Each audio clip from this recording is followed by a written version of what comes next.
Hi everyone, it's Jennifer from Yellow Brick Road Farm here, and I just wanted to take you through my canning cupboard in order to give you a rundown of the things that we preserve, why we preserve, and how I hope I can help you preserve your summer harvest or even just things throughout the whole year. Like, it's always good to keep your shelves stocked, and I don't mean that in a crazy tin foil prepper kind of way, although that would be completely normal nowadays to do that. But right now what I'm talking about is just having eating well from the land and being able to grow your own food and then preserve it so that none of it goes to waste and that we can nourish ourselves all winter. So starting here, we have cranberry juice, and I have lots of that made. Then we have crisp sweet dills. So I do a whole pickle series. These are crisp sweet dills. Then we have spaghetti sauce, tomato sauce, chicken stock, beef broth. So broth and stock are sometimes used the same way, and I do that quite frequently.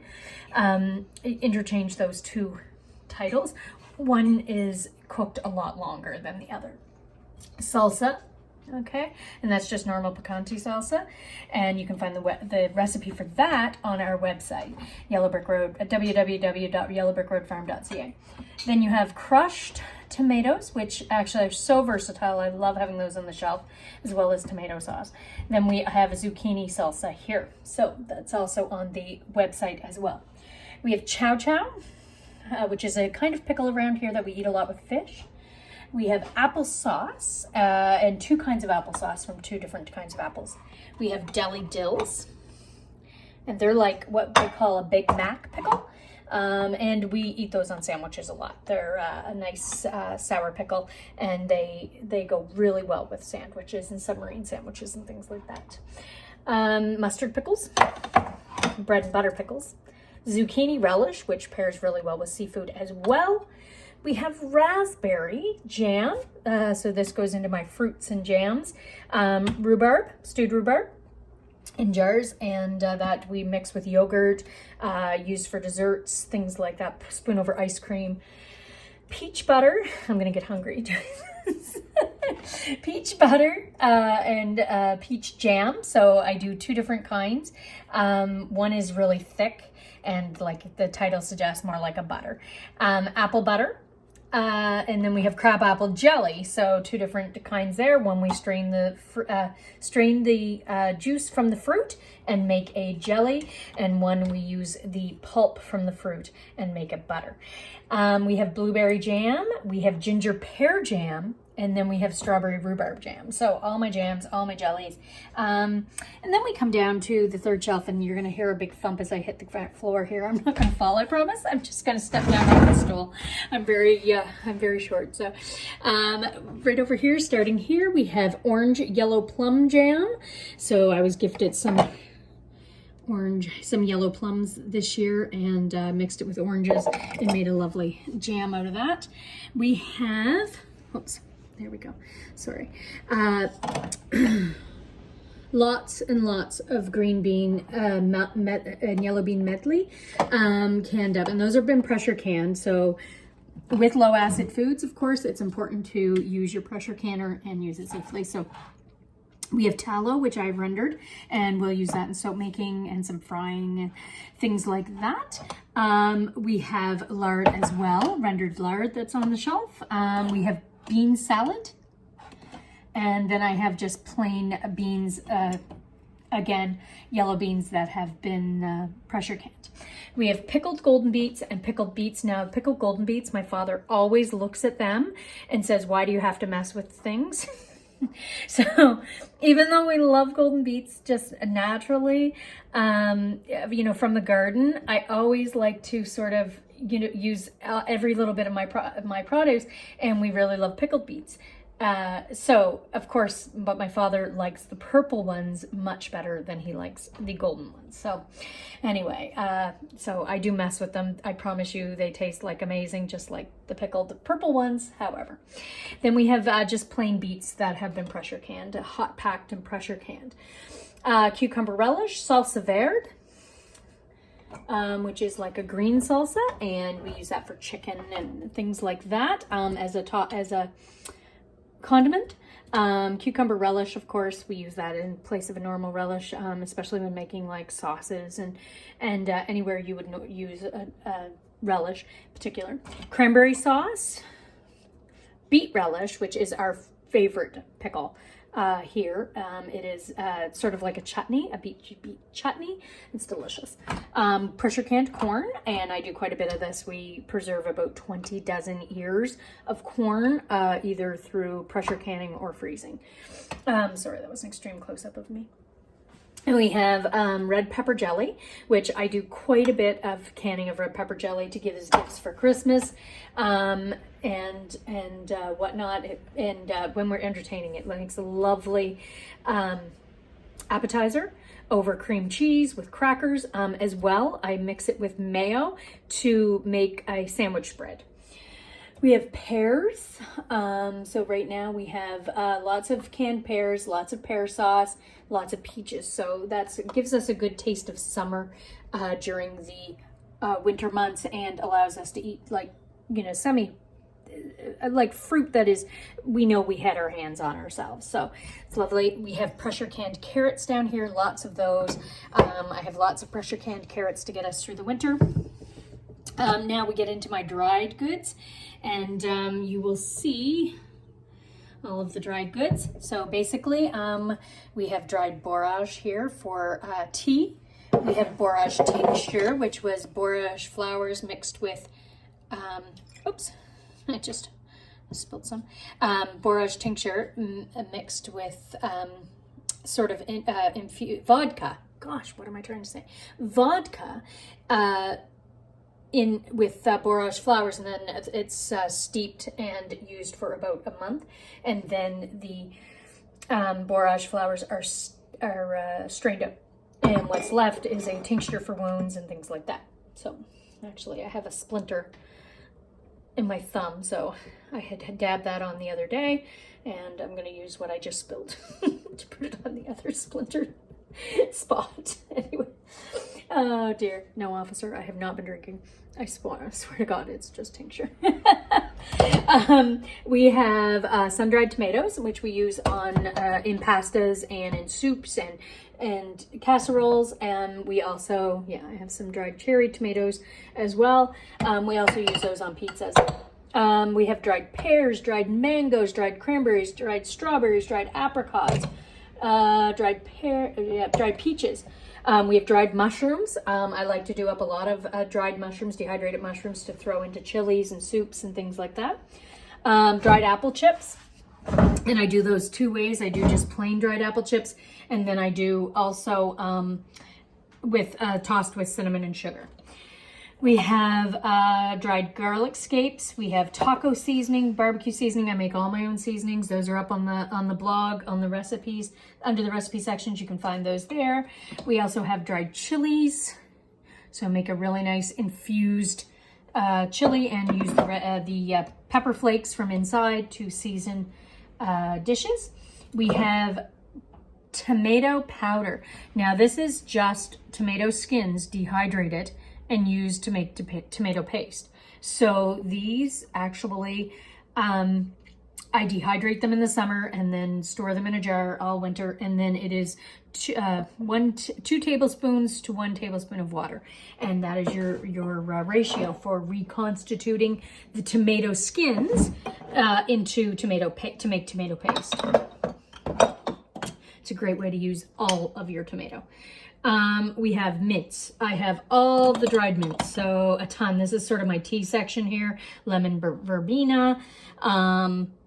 Garlic salt doesn't belong in the tea section, but anyway.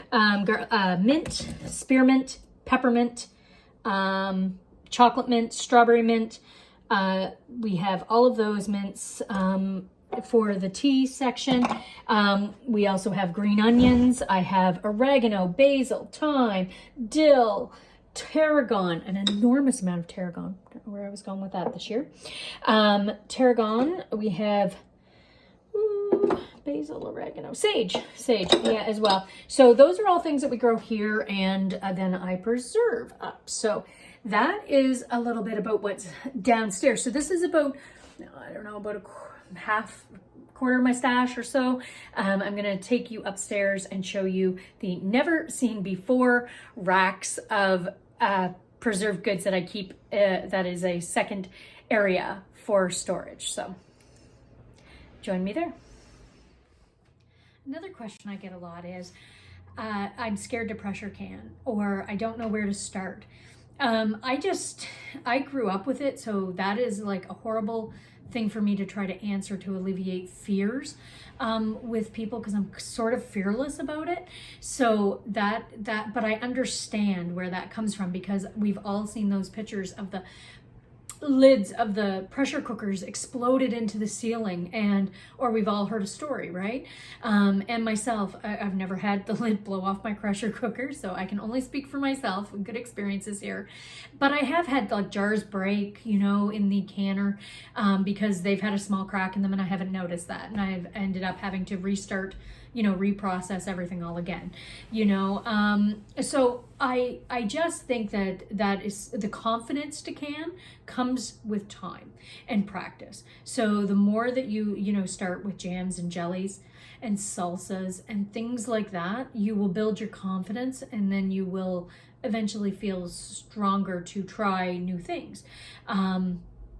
So pressure canning is something that I educate myself a lot on, because things are always changing. So what used to be safe in the days of my grandmother and when I was helping my mother, pressure can is no longer safe or considered safe. Now, does that mean I don't always do it? Yeah, no. So I do have a recipe for mustard pickles that calls for a little bit of flour or cornstarch to thicken the pickle. Now, our mustard pickles generally last a year on the shelf. I've never had a problem. However, it is not best practice to use flour or cornstarch, but it is really hard to get the thickening agent here.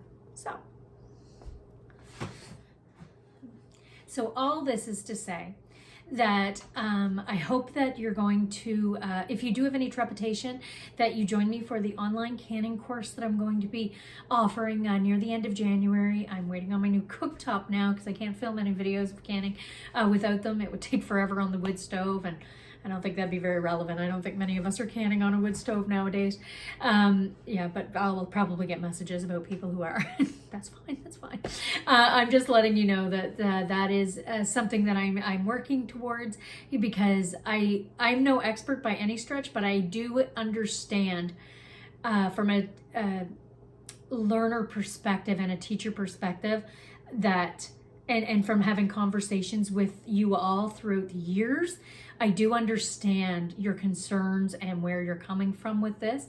So I'm going to walk through the things that I think what are most scary about pressure canning and water bath canning. And I think that you'll enjoy that. You'll enjoy seeing the process be broken down into better better steps for you to be able to learn. And whether you're a visual learner, whether you're a learner, sort of somebody who does better reading, I'll have both those options on there. This is just something that I wanted to do to help with, once I seen everybody's messages, whenever I show this, people always never fail to message and say that they wish they could do more, that they wish they could pressure can more, that they wish they could water bath more, but they are scared. They're scared of poisoning their family. They're scared of poisoning, their friends. They're scared of blowing something up. So I really think that just by following, and gaining confidence and following along with simple steps, we'll be able to alleviate that. Hi, I'm back and I'm showing you, I promised you I would show you a never before seen part of my house that I store for canning. So these are all of my jars and canning lids and canning supplies. And I have the grandkids' toys there too. And this is our game bin. We have a great big bin of games there, board games. But this is basically, we have a small house, so about 1,300 square feet or so. So don't feel that you cannot can or store canning goods because you do not have the right look or beautiful wooden shelves all down in the basement, or a canning room just dedicated to that. I just make do with what I have. I am not one that's going to wait until things are perfect in order to get started on things. So basically I have canned my whole life, and I've tucked the jars, and I've tucked the things that I've canned wherever I can stash them over the years. And you know, this is basically a setup that has worked for me for a while now, is just having all of the jars organized and into boxes and on racks. So over here, now we don't have a crawl space or a space that we can use. Jars do better in the dark. So you can see that we have a skylight there. So what I've done is I've put blackout shades on top of a big big rack. And you can see my pressure canner and another water bath pot up there. And then in here, try to tuck this down so I can show you fully, is jars and jars, all my extras organized.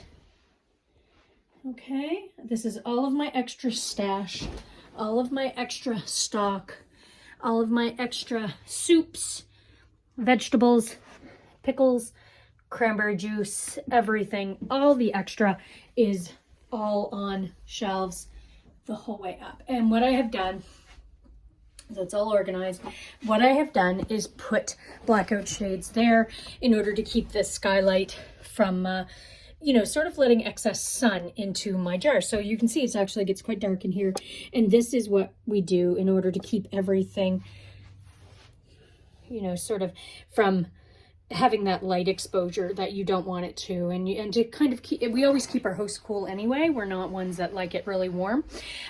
We have a wood stove, a small wood stove, but that heats like our entire house, and we hardly ever heat the upstairs. So that is sort of just a little glimpse into what I do with my excess. I'll never be able to get this back up with just one hand, so I'll just wait and do that in a moment.